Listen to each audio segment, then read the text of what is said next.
कोई जवाब लेटर आता नहीं, कोई रिस्पॉन्स आता नहीं। सचमुच ये मन का आश्वासन के लिए लिखा गया है हमारे ऋषि मुनियों ने। और 13 दिन गरुड़ पुराण बिठाते हैं। वो मोह, घर में मृत्यु होने से मोह टूटता है थोड़ा, तो गरुड़ पुराण में धर्म की बातें बताई है। कैसा जीवन जियोगे, नहीं तो ऐसा जीवन जियोगे तो पाप बनेगा, दुखी होएंगे, ऐसा करोगे तो पुण्य बनेगा, सुखी होएगा। वो सब भावना उसको समझ में आती है कि मैं गलत नहीं करना चाहिए। इसके लिए गरुड़ पुराण है। बाकी आत्मा तो जब लास्ट श्वास पूरे होते हैं तब आत्मा कारण शरीर, electrical body and soul immediately कारण शरीर के आधार से दूसरे गर्भ में पहुंच जाता है एट ए टाइम। एक पोल इधर है, दूसरा पोल बॉम्बे जन्म होने वाला है तो उसका माँ के पेट में पहुंच जाता है। वो पहुंचने के बाद ये छोड़ देता है तो वहाँ गर्भ धारण हो जाता है। अच्छा, और शादी के बाद कहा जाता है कि लड़की पराई हो गई और अगर माता पिता के घर पे जाएगी तो लोग क्या कहेंगे, तो इस पे आपके ये विचार? गलत विचार है। लड़की हमारी लड़की है, उसको कोई दुख आ गया, बहुत तकलीफ आ गई तो वापस घर पे ले सकते हैं। पराई होना, हाँ लड़की मानती है कि अभी मेरे माँ बाप, मैके के माँ बाप अभी अलग हो गए, सच्चे माँ बाप अभी मेरे पति के माँ बाप, मेरे सास ससुर वही मेरे माँ बाप, उसकी मुझे सेवा करनी है, ऐसे मानती है। मगर प्रॉब्लम आ गया, सास बहू का, हस्बैंड वाइफ का प्रॉब्लम है, पीता है, मारता है, तो फिर वापस घर पे आ सकती है।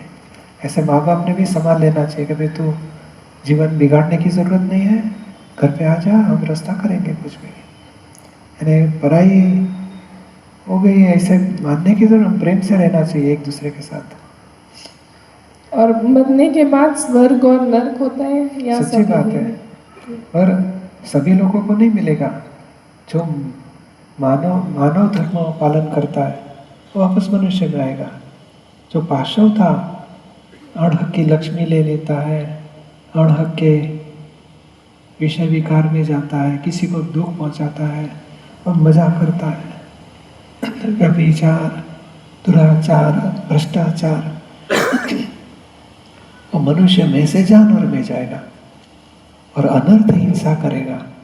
एक बॉम्ब फेंकेंगे, 50 आदमी मर जाएंगे और खुश होता है, खलास कर दिया, वो नरगति में जाएगा। और सारी जिंदगी दूसरे के सुख के लिए जीता है, जैसे साईं बाबा, संत पुरुष, वो देवगति में जाते हैं।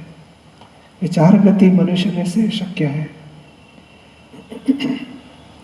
Purpose of coming to earth, मतलब हमें लाइफ क्यों दी जाती है?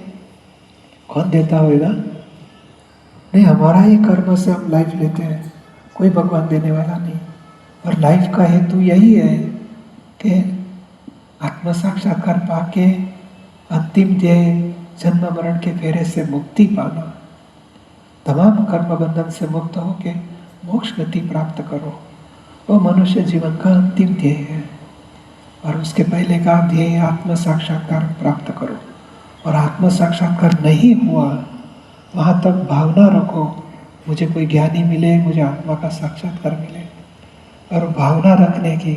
और जब तक ज्ञानी नहीं मिले तब तक दूसरे के सुख के लिए जीवन जियो।